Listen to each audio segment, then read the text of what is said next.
Pues gracias por estar con nosotros, pueden tomar asiento. Vamos a estar hablando sobre esta serie, la cual titulé Jesús es.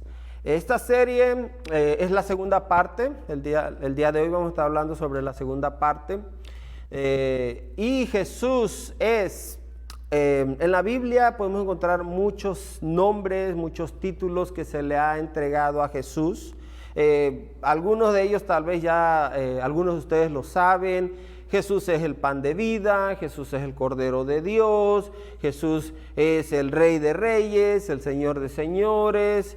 Pero vamos a estar estudiando conforme a la Biblia el por qué Jesús recibe estos nombres, por qué Jesús recibe estos títulos. Vamos a estar mirando el día de hoy el título que recibimos de Jesús siendo el Cordero de Dios, ¿ok? Eso lo podemos encontrar en el Evangelio según San Juan, en el capítulo 1. Pero antes de entrar a eso, quiero explicar cómo es de que este animalito, el Cordero, viene a entrar en este tema. Sabemos muy bien que el hombre, los primeros hombres, Adán y Eva, pecaron. Le fallaron a Dios, ¿ok? Desobedecieron a Dios al comer este fruto prohibido, el cual Dios le había dicho que no comieran, y que Dios les había dicho claramente que el día que comieran de este fruto iban a morir. Entonces, el ser humano, el plan de Dios era que el ser humano fuera eterno, que el ser humano fuera inmortal, que nunca conociera la muerte física. Sin embargo, cuando ellos desobedecen a Dios, entra la muerte física, entonces Adán y Eva tenían que morir.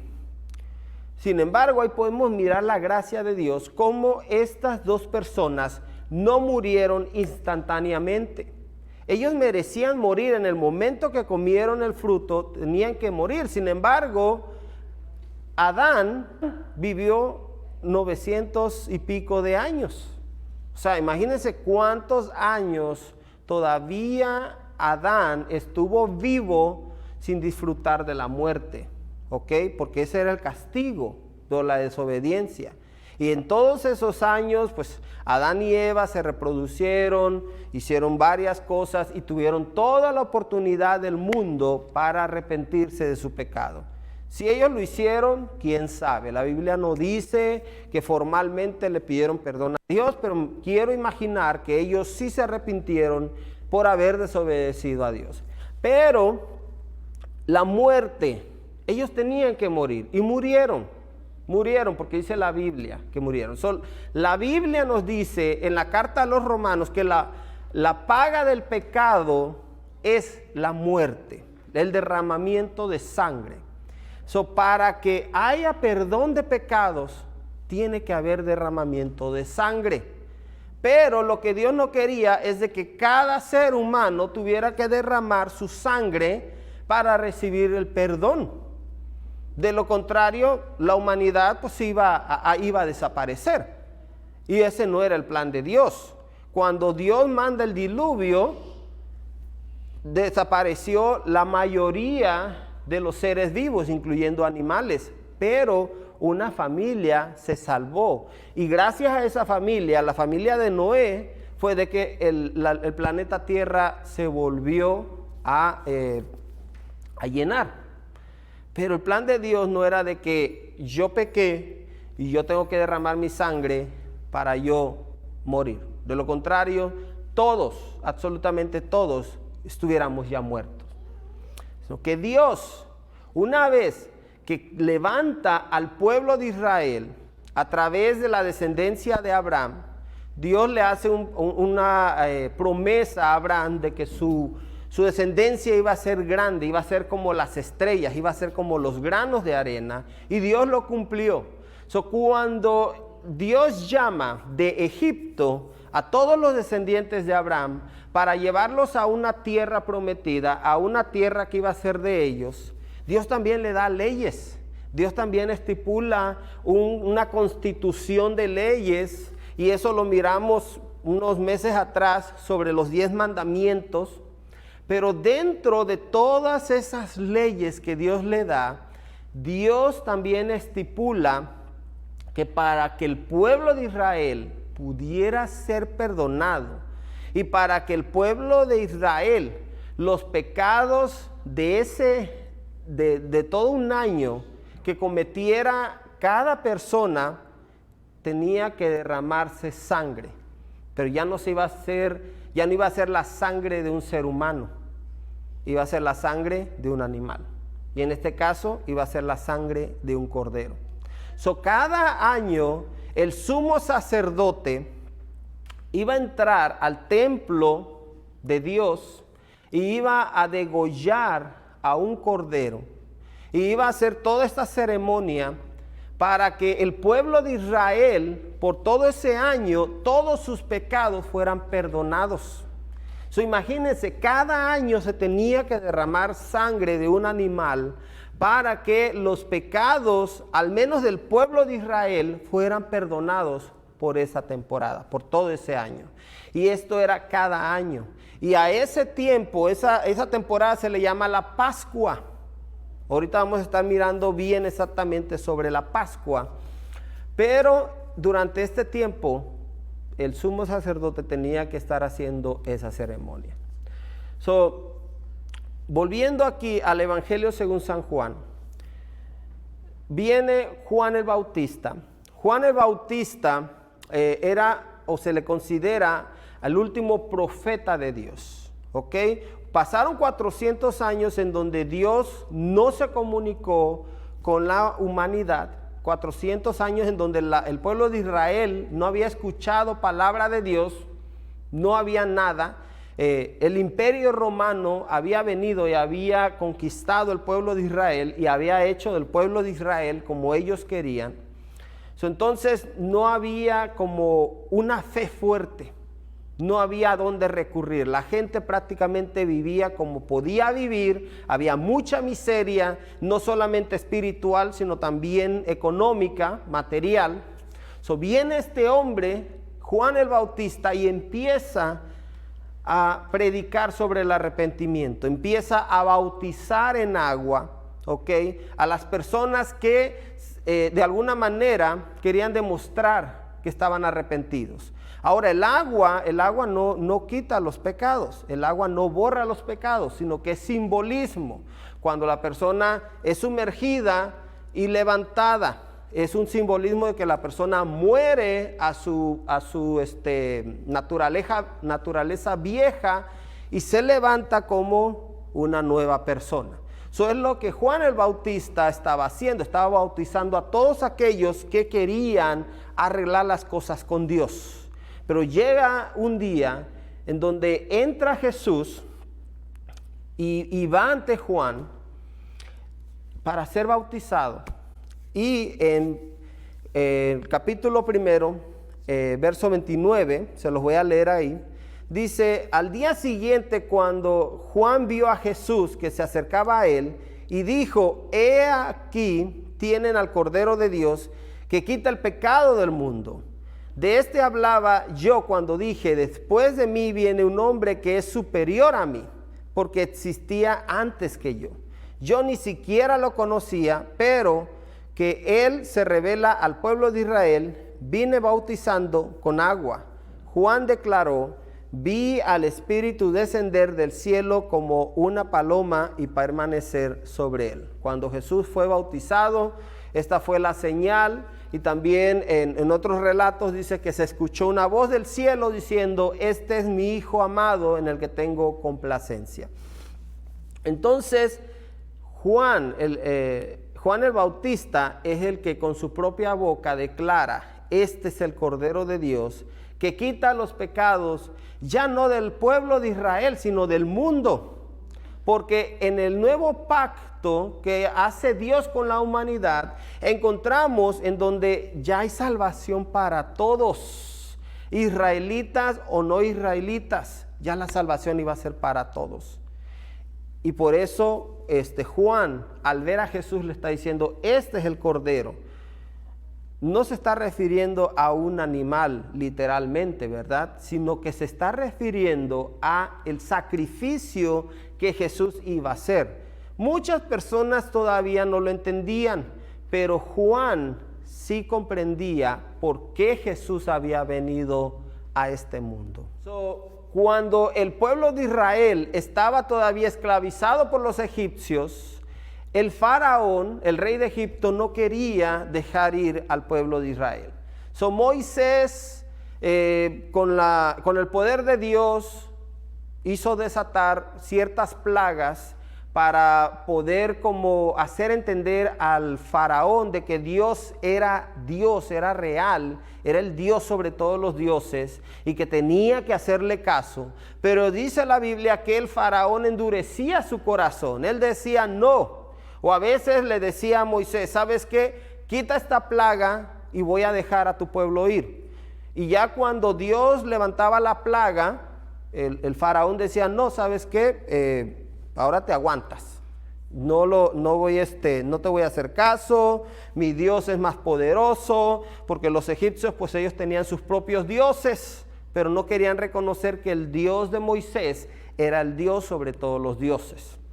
Entonces, pasaron varias plagas, la plaga del agua que se convirtió en sangre, la plaga de los piojos, la plaga de las moscas, la plaga de los sapos, muchas plagas, llovió granizo con fuego, y aún así el faraón no quería dejar al pueblo de Israel salir. No los quería dejar. ¿Por qué? Porque le convenía. Eran los esclavos, eran los que se encargaban de construir las pirámides y todas estas cosas que los egipcios no querían hacer. Llegó la última plaga, que fue la plaga de la muerte.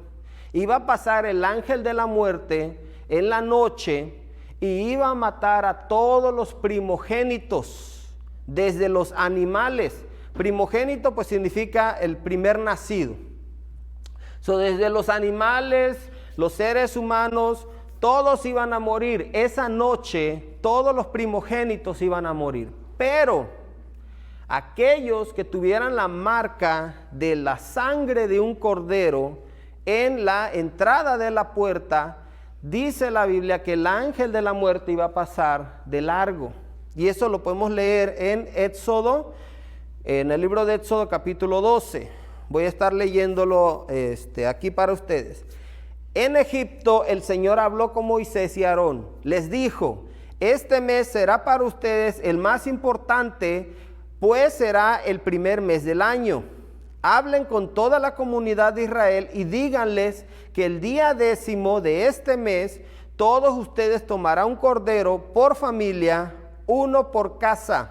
El animal que se escoja puede ser un cordero o un cabrito de 1 año sin defecto, al que cuidarán hasta el 14 del mes, día en que la comunidad de Israel en pleno lo sacrificará al caer la noche. Tomarán luego un poco de sangre y lo untarán en los 2 postes y en el dintel de la puerta de la casa donde coman el cordero. Esa misma noche pasaré por todo Egipto y heriré de muerte a todos los primogénitos, tanto de personas como de animales, y ejecutaré mi sentencia contra los dioses de Egipto. Yo soy el Señor. La sangre servirá para señalar las casas donde ustedes se encuentren, pues al verla pasaré de largo. Así, cuando hiera yo de muerte a los egipcios, no los tocará a ustedes ninguna plaga destructora. Ahí podemos mirar otra vez la muerte de un cordero y la sangre prácticamente evitando que la muerte llegara a esa casa. Y ahí es cuando se celebró la primera Pascua, ¿ok? La Pascua que hoy en día nosotros celebramos, esa fue la primera Pascua para el pueblo de Israel. Y ya si ustedes leen más después, ustedes se pueden dar cuenta que toda esa noche hubo llanto en todo Egipto. No solamente en una región, en una colonia, en todo Egipto hubo llanto porque todos aquellos que no tenían la sangre del cordero en la puerta de su casa, los primogénitos, fallecieron. Eso fue uno de los juicios que Dios trajo porque el faraón no quiso entender. El faraón no quiso, se rebeló contra Dios. Si él hubiera obedecido desde un principio, todo esto no hubiera pasado. Al final de cuentas, el faraón pierde a su primogénito. Creo que eso hizo que su corazón de piedra se ablandara y deja salir al pueblo de Israel. ¿Ok? So, una vez que el pueblo de Israel ya estaba en el desierto dirigiéndose a la tierra prometida, Dios le da leyes. Dios les empieza a decir, ¿sabes qué? Vas a hacer esto, vas a hacer lo otro, ustedes van a vivir de esta manera, ustedes van a comer esto, ustedes van a evitar hacer esto. Le da los 10 mandamientos, que son la ley base de todas las leyes que se pusieron, pero ya después podemos encontrar también el sacerdocio. Dios estipula a un grupo de personas, a la tribu de Leví, y de la tribu de Leví a los descendientes de Aarón, que se encargaran de hacer estos sacrificios. No cualquiera se iba a dedicar a hacer los sacrificios porque tal vez no lo iba a hacer correctamente. Dios le dice a Moisés y le dice, ¿sabes qué? Los sacerdotes, exclusivamente el sumo sacerdote va a hacer esta ceremonia de esta manera para que todo el pueblo de Israel reciba el perdón que yo les quiero dar. Leemos ahí en el libro de Levítico, en el capítulo 16, dice, de la comunidad de los israelitas, Aarón tomará 2 machos cabríos para el sacrificio expiatorio y un carnero para el holocausto. El sacrificio expiatorio significa el perdón. ¿Ok? Recibir el perdón. Y el holocausto pues era un tipo de sacrificio que era como para agradar a Dios, para darle gracias a Dios. Hoy en día, cuando nosotros cantamos a Dios, cuando nosotros hablamos con Dios, cuando le decimos cositas bonitas, traemos nuestra ofrenda monetaria, ese es un tipo de holocausto. ¿Ok? Es una ofrenda que agrada a Dios. Pero el sacrificio de expiación, eso significa que alguien o algo iba a tomar el lugar de alguien más. Eso significa expiación. Es como si por ejemplo, yo sé que en nuestro sistema judicial no se puede decir, esta persona es culpable, pero yo voy a tomar su lugar. No. El sistema judicial dice, tú eres culpable, tú vas a pagar por lo que hayas hecho. Sin embargo, expiación significa tomar el lugar de alguien que es culpable y recibir la condena de esa persona. Eso es lo que estaba haciendo Dios al mandar a traer esos animales. Los animales prácticamente iban a ser sacrificados en lugar de nosotros, en lugar del pueblo de Israel. Dice, tomará los 2 machos cabríos y los presentará ante el Señor a la entrada de la tienda de reunión. Luego degollará el macho cabrío del sacrificio expiatorio en favor del pueblo. Llevará su sangre detrás de la cortina y hará con esa sangre lo mismo que hizo con la del novillo. La rociará sobre y delante del prepositorio.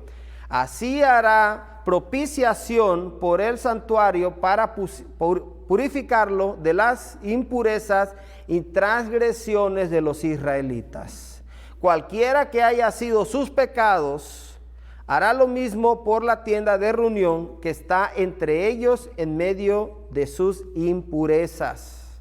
Cuando Aarón haya terminado de hacer propiciación por el santuario, la tienda de reunión y el altar, presentará el macho cabrío vivo y le impondrá las manos sobre la cabeza. Confesará entonces todas las iniquidades y todas las transgresiones de los israelitas, cualesquiera que haya sido sus pecados. Así el macho cabrío cargará con ellos y será enviado al desierto por medio de un hombre designado para esto. El hombre soltará en el desierto al macho cabrío y éste se llevará a tierra árida todas las iniquidades. Todo esto era simbolismo, pero era un simbolismo que agradaba a Dios. Un macho cabrío era degollado y la sangre era rociada en simbolismo de que cubría los pecados del pueblo de Israel. Y otro macho cabrío dice que se ponía las manos encima de la cabeza de ese cabro y se confesaban todos los pecados, y ese macho cabrío era llevado al desierto en señal de que todas las iniquidades del pueblo de Israel eran sacadas afuera del pueblo de Israel. Imagínense, todo eso eran ceremonias que los sacerdotes israelitas hacían en forma de simbolismo para agradar a Dios y para que el pueblo de Israel gozara por un año el perdón de Dios. De lo contrario, iba a venir ira, iba a venir el enojo de Dios, porque Dios no soporta el pecado. A pesar de que Dios ama al pecador, nos ama a cada uno de nosotros, pero Él no soporta el pecado. El pecado y Dios es como el agua y el aceite, no se llevan. Y Dios entiende que nosotros los humanos pecamos. Él lo entiende, Él sabe que nosotros es inevitable que el ser humano no peque. Pero por eso, al menos en el Antiguo Testamento, en el pueblo de Israel, podemos mirar una ceremonia que se encargaba de llevarse los pecados afuera. Hoy en día nosotros ya no hacemos eso. Y la razón de que ya no hacemos esa ceremonia es porque vivimos bajo un Nuevo Testamento, en donde hubo un cordero que se encargó de quitar todo eso de una vez por todas. El profeta Isaías, él vivió muchos años antes de la venida de Jesús, pero Dios ya le había dado una profecía al profeta sobre la venida de esta persona que iba a pagar el precio de una vez por todas. Dice, maltratado y humillado, ni siquiera abrió su boca, como cordero fue llevado al matadero, como oveja enmudeció ante su trasquilador y ni siquiera abrió su boca. ¿Ok? Dicen por ahí, yo pues nunca he mirado cómo matan a una oveja, pero dicen que las ovejas no hacen escándalo, le están quitando la lana y todo eso, dicen que son animales muy tranquilos. Pues así se refleja exactamente el sacrificio de Jesús. El profeta Isaías así lo está describiendo, porque Jesús cuando se entregó voluntariamente. Que no le dolió, claro que le dolió. Todo el sacrificio, los latigazos, las espinas en su frente. Todo un día tal vez sin comer, porque tuvo la última cena con sus discípulos y en esa misma noche fue entregado y llevado a la cárcel. Fue apedreado, fue golpeado, dice que le jalaban la barba por donde iba caminando. Y cuando él tuvo sed, en vez de darle agua, ¿qué hicieron? Le dieron vinagre. Todo ese sufrimiento que él llevó, él no estuvo injuriando a nadie, él no maldijo a nadie. Todavía cuando estaba él en la cruz, la gente le decía, bájate que no eres el Hijo de Dios. Sanaste a varias personas, resucitaste muertos y ahora tú no te puedes ayudar. Pero él sí tenía el poder de bajarse. No fueron los clavos lo que los detuvieron, fue el amor por cada uno de nosotros que lo detuvo en esa cruz. Porque él podía bajarse de esa cruz, pero él sabía que él tenía que pasar por todo eso para que todos nosotros, toda esa generación que estaba en el tiempo de Jesús y todas las generaciones que iban a estar por venir y todavía las que faltan, recibieran el perdón de los pecados. Por eso él no abrió la boca, por eso él sufrió todo eso voluntariamente. Hebreos capítulo 9 nos dice nos da una pequeña descripción también sobre el Antiguo Testamento. Dice, de hecho, la ley exige que casi todo sea purificado con sangre, pues sin derramamiento de sangre no hay perdón. O sea, aquí el escritor de Hebreos nos está diciendo cómo en el Antiguo Testamento la sangre tenía un papel muy importante. Y no cualquier sangre, tenía que ser de la sangre del animal que Dios indicaba. Y algo muy importante, el cordero tenía que ser perfecto. El animal no tenía que llevar ninguna imperfección, que fuera tuerto o que fuera manco, que estuviera cogiendo, que llevara una pata quebrada. Tenía que ser perfecto. Y por eso el sacrificio de Jesús fue perfecto.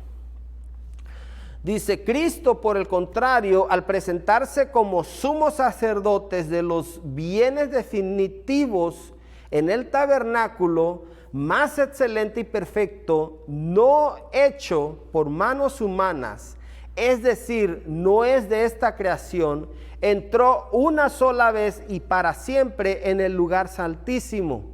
O sea, ya no está hablando de Jesús entrando a un templo hecho de manos humanas, sino que Él entró al templo de Dios. Antes, un sacerdote humano tenía que entrar a un templo material y hacer el sacrificio.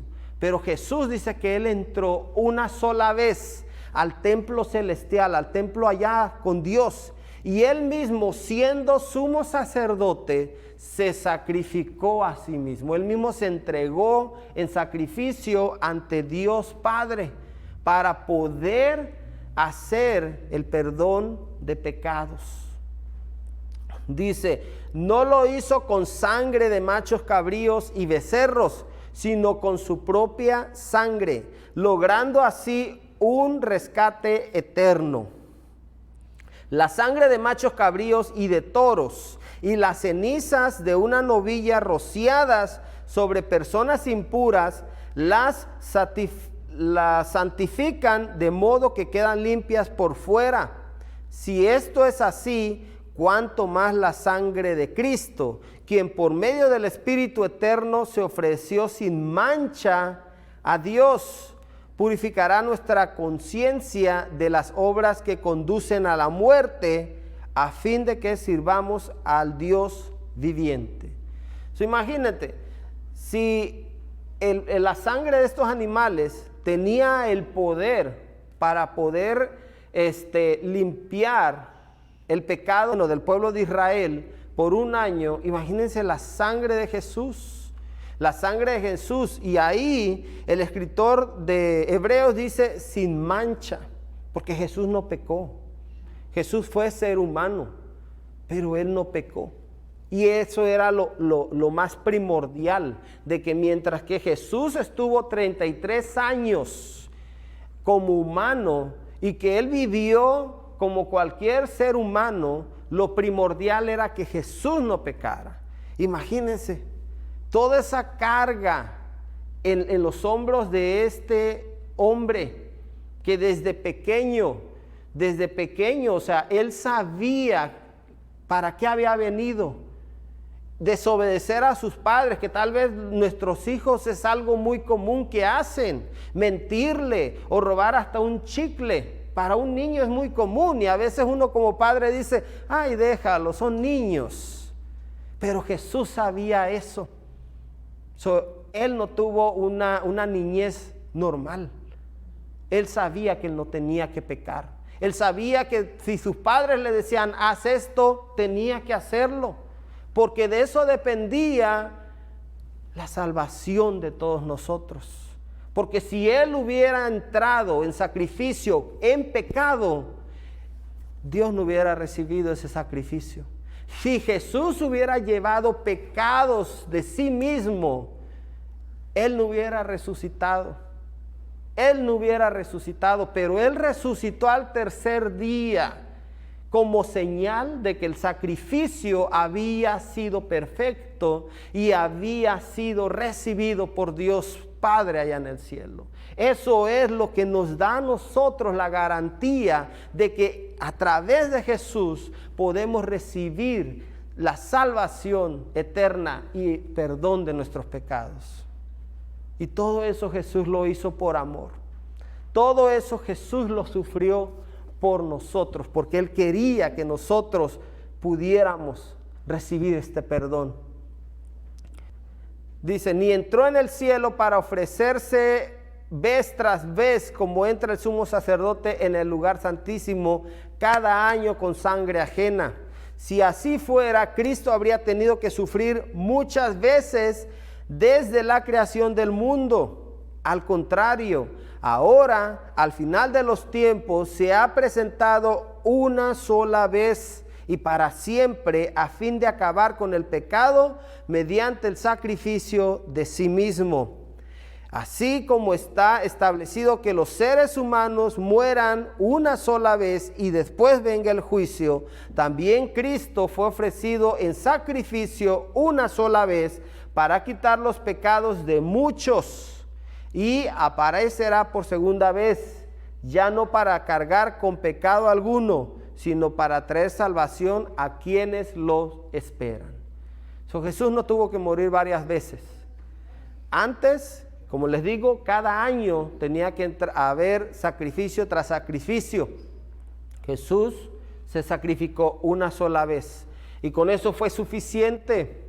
Hoy en día cualquier pecador puede venir a Jesús y decirle: Jesús, perdóname, perdona mis pecados. Así como el sacerdote tenía que confesar los pecados del pueblo y poner las manos encima de este animal, y una vez que confesaba los pecados del pueblo, el animal era mandado afuera. Hoy en día nosotros ya no necesitamos confesar nuestros pecados a alguien más. El pueblo tenía que venir al sacerdote y el sacerdote tener que hacer esta ceremonia. Hoy en día nosotros podemos ir directamente al Padre a través de Jesús. Hoy en día nosotros no tenemos que llegar a alguien y decirle nuestros pecados. Podemos hacerlo a través de Dios Padre, en el nombre de Jesús, porque Jesús es el que pagó el precio. Jesús hizo la expiación. Dios decía: Arturo Mejía tenía que morir por todos sus pecados. Pero vino Jesús y tomó el lugar de Arturo Mejía, para que hoy en día yo pueda disfrutar vida eterna. Charlene González tenía que morir por sus pecados, pero vino Jesús y tomó el lugar de ella, para que hoy en día ella pueda disfrutar la salvación eterna. Y así, si tú me estás mirando allá, donde quiera que estás, tú tenías que morir por tus pecados, pero hubo alguien que tomó tu lugar, por amor a ti y a mí. Y hoy en día, Jesús es considerado como el Cordero de Dios. El apóstol Juan, mientras él estaba desterrado, el emperador romano, como castigo, lo desterró y lo mandó a una isla desierta. Ese fue su castigo. Y allá en la isla de Patmos, el apóstol Juan recibe la revelación del libro del Apocalipsis, que es el último libro de la Biblia. Y en esta revelación él mira toda esta adoración celestial y muchas cosas que están por venir. Pero en el capítulo 7 dice que él hablaba con uno de los ancianos que estaban en el cielo. Y dice: él me dijo: aquellos son los que están saliendo de la gran tribulación. Han lavado y blanqueado sus túnicas en la sangre del Cordero. Por eso están delante del trono de Dios y día y noche les sirven en su templo. Y el que está sentado en el trono les dará refugio en su santuario. Ya no sufrirán hambre ni sed, No los abatirá el sol ni ningún calor abrasador, porque el Cordero que está en el trono los pastoreará y los guiará a fuentes de agua viva, y Dios les enjugará lágrima de sus ojos. En el libro Apocalipsis se le mira como el cordero inmolado, el cordero que pagó el precio.